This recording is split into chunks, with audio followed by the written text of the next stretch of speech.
What President Kennedy said was, we choose to go to the moon and do other things, not because it's easy, but because it's hard. The cost of failure is much higher than the cost of scrubbing. We have an obligation to get this right. This is a whole new vehicle, a whole new technology, a whole new purpose of going back to the moon in preparation to go to Mars. And yes, it's hard. The countdown to T-0 starts approximately 2 days before launch. Teams inside the Launch Control Center have been working around the clock, powering up each section of the rocket and configuring the launch pad to support the 8.8 million pounds of thrust our moon rocket will generate at liftoff. It is a new creation. It is a new rocket and a new spacecraft to send humans to the moon on the very next flight. Today, we make history. With the launch of the most powerful rocket the world has ever seen, we are taking the first step in humanity's return to the moon. I can tell you there's an energy and there's an excitement around the Kennedy Space Center, I would say, across the agency and all around the Space Coast as we get closer and closer to this launch. This mission will validate that the rocket and capsule do perform as expected before future Artemis missions send astronauts to the lunar surface. We have worked really hard to get here. The team has done an absolutely outstanding job, and we're up to the challenge, and I'm really looking forward to a successful test flight. You are looking at the world's most powerful rocket and Orion spacecraft live on Launch Pad 39B. Artemis 1 embodies the hard work of thousands across the world determined to explore for the benefit of all. I'm Megan Cruz, and this is NASA astronaut Kayla Barron. When I first walked up and saw the view from the desk here, I was just blown away. This is the moment when it comes to the countdown, and then tension starts, and well, let's cross fingers, everything works well. Tension is rising, and we are fully excited here. Over the past few years, teams have put in thousands of hours performing simulations and rehearsals to ensure that they are ready for this moment. As our 0 hour approaches for the Artemis generation, we do have a heightened sense of anticipation, and there's definitely excitement amongst the team members. We've noticed just the overall mood and focus within the team is definitely a positive one. Now, with all systems configured correctly, the launch director gives the final go for liftoff. On behalf of all the men and women across our great nation who have worked to bring this hardware together to make this day possible, and for the Artemis generation, this is for you. At this time, I give you a go to resume count and launch Artemis 1. This mission goes with a lot of hopes and dreams of a lot of people. It's no longer the Apollo generation. It's the Artemis generation. That brings a whole new world of discoveries. T-minus 50 seconds and counting. The Space Launch System is now counting down to liftoff of Orion on its maiden voyage to the moon.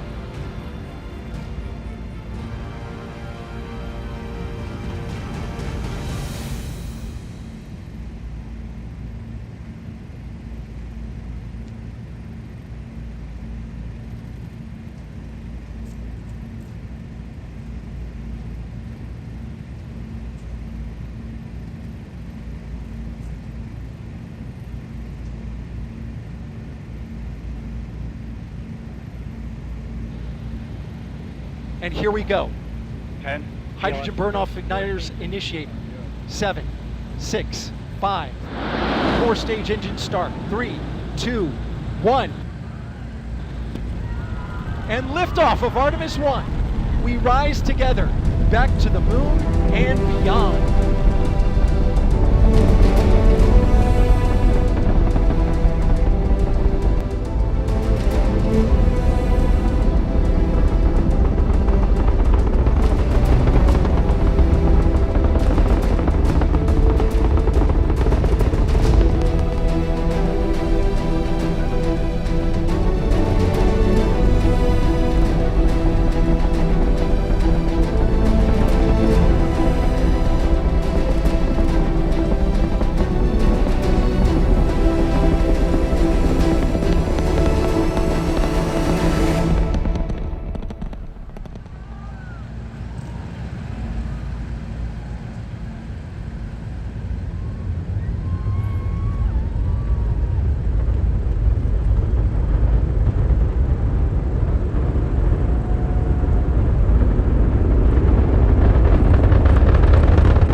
if you're just joining us, welcome to NASA's Kennedy Space Center, where we just watched Artemis 1 launch, our first step towards our next adventure into deep space. With Orion off the ground, Mission Control in Houston takes the reins.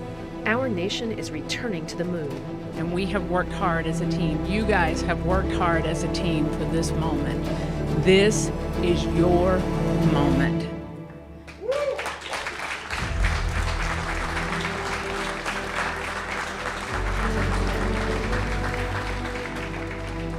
It is not by chance that you are here today. So I want you to look around at this team and know that you have earned it. You have earned your place in the room. You have earned this moment. You have earned your place in history. The successful launch of SLS is just the beginning. Orion will spend the next several weeks journeying around the moon, sending flight data back to teams here on Earth for real-time analysis. During its mission, Orion reached speeds traveling about 30 times as fast as the speed of sound. This dramatic video of the Earth-Moon transit that took place showed and punctuated the fact that we were pressing away from our home planet to a distance of some 268,000 miles away from Earth, further than any human-rated spacecraft had ever traveled, for a spacecraft designed to return humans to Earth, eclipsing the mark set by the Apollo 13 vehicle back in 1970.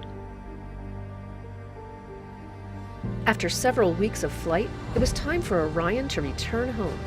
A half-century later, NASA's newest moon explorer, the Orion spacecraft, is barreling its way back home after circumnavigating the moon and beyond in an elliptical distant retrograde orbit.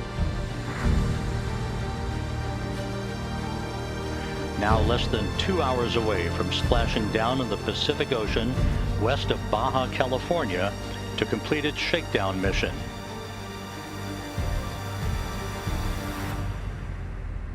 Like the Apollo missions of the past, Orion will have to endure incredibly high temperatures during re-entry of Earth's atmosphere. A journey that began with the power of the launch of the Space Launch System 25.5 days ago, about to reach its final minutes in the searing heat of re-entry, where temperatures around Orion will build up to 5,000 degrees Fahrenheit. While re-entering Earth's atmosphere, the spacecraft slowed to about 300 miles per hour. As it continued its descent, Orion's parachute system, containing 11 total parachutes, deployed once it reached approximately 9,000 feet and a speed of about 130 miles per hour. And there it is, high over the Pacific, America's new ticket to ride to the moon and beyond now in view. Orion under its chutes descending toward splashdown. These parachutes help slow the crew module to a much more manageable speed, roughly 20 miles per hour, for a water landing off the coast of California. Splashdown.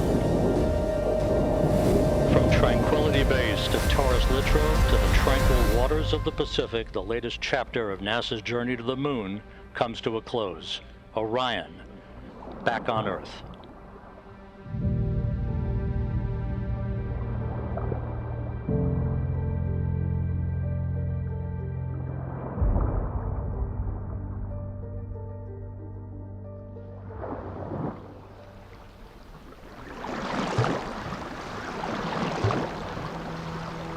We've got a perfect view, a front row seat to the Orion splashdown.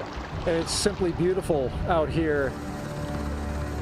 That is a human-rated capsule that went around the moon and returned and is now in the Pacific Ocean. I think I can speak for the whole dive team that we're honored to be part of history and to be part of something so monumentous, and just ready and excited to go out and do this.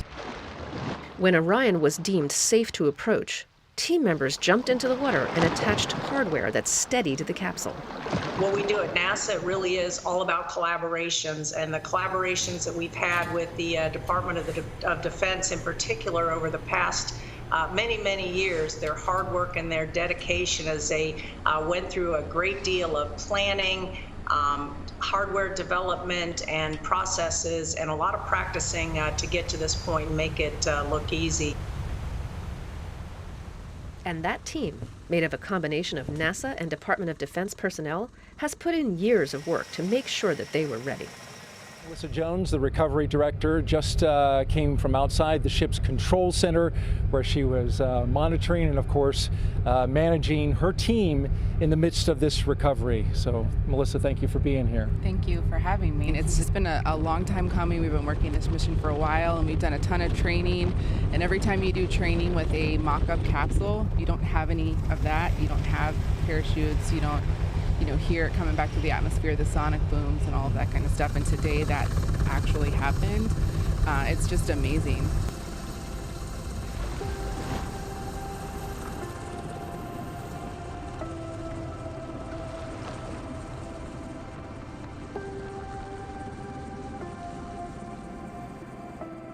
You know, this mission, this spacecraft and this team exceeded all expectations. For the last 25.5 days, we've been every day looking ahead to the next flight to see how we can improve on where we are today so that we can fly a safe and successful mission with our astronauts next time around.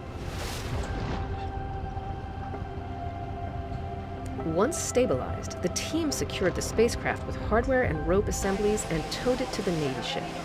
The dive team then connected Orion to a series of ropes from inside the back of the ship, known as the well deck, to safely and securely pull the capsule inside.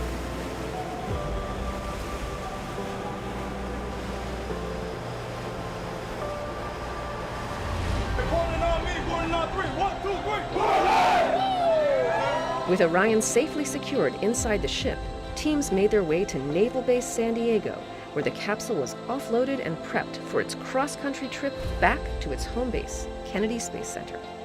This is really the start of a campaign of several missions to get humans back to the moon and beyond to Mars. So there's still a lot to be done, and this is just the beginning. Kennedy just stunned everybody with the Apollo generation. I believe that this nation should commit itself to achieving the goal before this decade is out. And said that we were going to achieve what we thought was impossible.